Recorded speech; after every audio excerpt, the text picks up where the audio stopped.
Ito po yung vermicast. Ito ay mula sa dumi ng bulate. Compost na kumbaga. Mix na po ito.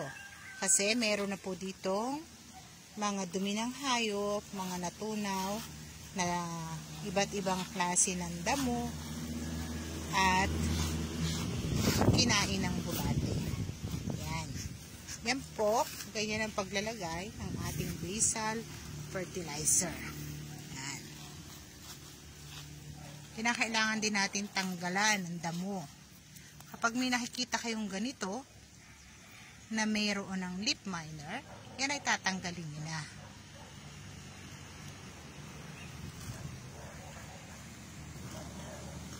Yan.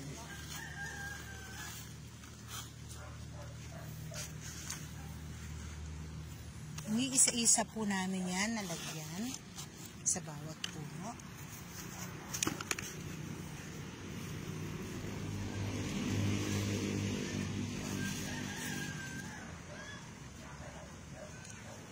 Tinatanggalan na rin namin yan ang mga ganitong dahon.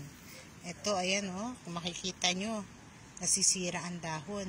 Pero hindi natin nakikita kung nasaan ang hayop na kumakain yan. Yan ay nasa bandang likod. Yan, kung makikita nyo yung may mga puti-puti na yan, yan po yung tinatawag nating leaf miner. Ayan. Lahat po ay nilalagyan natin ng ating vermicast.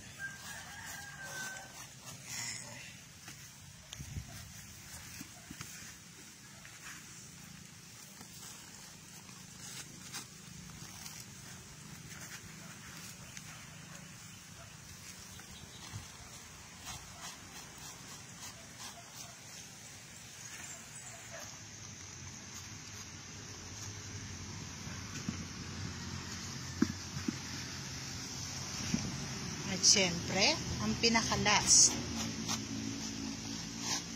Ayan.